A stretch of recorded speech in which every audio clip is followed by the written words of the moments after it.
obviously imperialism in the contemporary period takes a military form, which is a reflection of its problems to maintain legitimacy.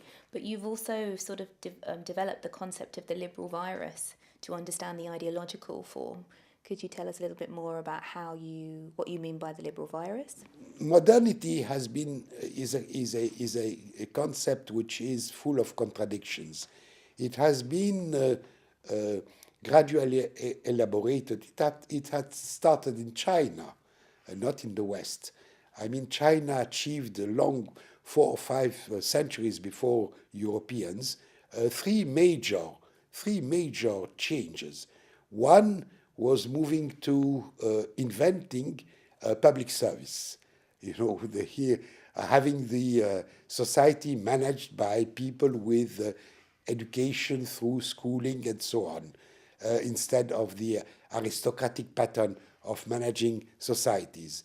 China invented also, along with that, the secular system.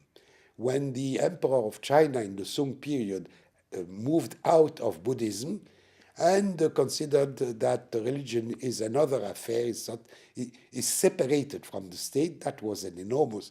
You had to expect to wait in Europe until the Enlightenment of the 18th century to come closer to such a system.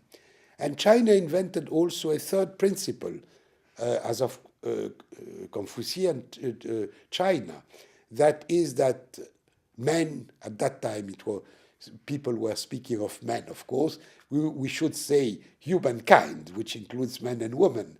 But, well, that was the way things were thought at that time, are responsible of their history. That is, history is not made by gods or by ancestors, particularly aristocrats, but by the people. Remain to be seen who are those people. Are they the elite? Are they the rational bourgeois, as the Enlightenment in Europe has thought? Are they the common people, as gradually with the democratization of the society it became? But these are the new concepts. Now, modernity was associated with capitalism from the very start, to the extent that you cannot dissociate the two. And therefore, modernity is unfinished. Modernity is biased by the fact that it is embodied in capitalist relations of exploitation. We ought to recognize that also. So we are in the autumn of capitalism, and capitalism is in crisis. To what extent do you think that the Arab Spring is opening up the possibilities for an emancipatory project? My dear friend, you are moving very fast. There is, until now, no Arab Spring. There is a potential Arab Spring to come. As I said, we are in the autumn of capitalism, but it is not yet springtime for any people on the earth, neither the Europeans nor the Latin Americans, and less, I would say, even the Arabs today. Hopefully, the autumn of capitalism can create the conditions for a possible spring time for the people of all the earth. That is not yet there. What is very dangerous, if the autumn of capitalism continues without a springtime for the people, then we'll have the system reproducing itself through more and more barbarous violence and barbarous means. That is, we are not moving towards more democracy, as the liberal virus that you mentioned pretends, but we are moving in the other direction, into a caricature of democracy, into a fraudulent democracy, into, I would even say, a farce. That is, you can have elections, pluripartite elections, but it doesn't change anything, because the next day when Parliament meet, they said, we can't do anything. The markets are the real force which is managing the system. Therefore, what is needed is to make this autumn of capitalism coincide or produce the spring for the people. But for that, to that effect, first the people have to get rid of the liberal virus. The liberal virus is a set of ideas, wrong ideas, ideologies in the most negative sense of the word, which pretend that the rationality of the market is producing progress. No, the market is not self-regulatory. The market moves from a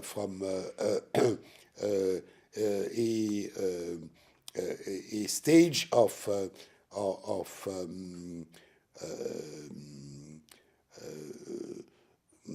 how do you say it in English, of disorder to another stage of disorder, from disequilibrium to disequilibrium, and never tends towards an equilibrium, and for sure not the optimal equilibrium. So the economic theory of the generalized market is just a pure ideology which does not correspond to facts, to the way the system, the actual system is working. Now, but the liberal virus has penetrated the people. The people, and this is the meaning of alienation, the people look and consider that the market is operating and is managing the society just as an external supernatural force, a god. You know, the Europeans, when it is being said that the Europeans are Christian, well, monotheism is closer to their to the dominant thinking than monotheism. That is, money is the real god. And money means it's a shortcut for saying the markets, saying which appear as external forces operating to which human beings, individually and socially, should adjust. We need to reverse that relation, to understand that the market is a creation of society. It has not come from outside of society. Rationality is the product of social action. It's not a pure idea coming from outside. To what extent do you think that the politicization over the last year in Egypt offers us a sort of model of an alternative anti-capitalist, anti-imperialist struggle? Okay, let's move to Egypt. In Egypt, you have, since January of this year, a gigantic and very strong movement. A movement which has a variety of components. The youth, which are not just a question of generation, but the youth represent a new pattern, a new form of the urban proletariat, submitted to enormous competition among themselves, with precarity, with huge unemployment, and so on. But also, along with the youth, the radical left, which in the Egyptian tradition has always been the communist left. But also with them, democratic organization of the middle classes, associations of doctors, of lawyers, of students, of teachers, of journalists, and so on. And also along that, the independent trade unions, the new trade unions of the working class, which have started the movement 5 years ago with gigantic strikes, which were the strongest strike on the African continent, including South Africa, since 50 years. It's not something small. The movements of poor peasants resisting to the process of expropriation, which is supported by neoliberal policies and so on. Now, this is a huge movement.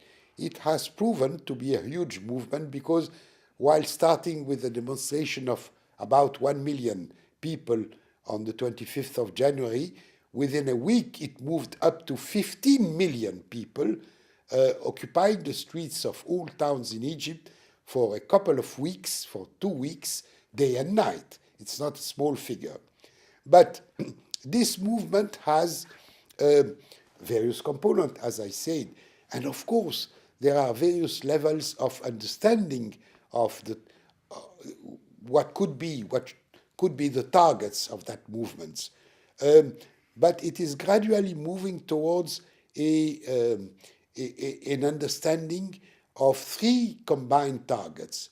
One, the democratization of the society, which is far more than just having correct pluripartite elections.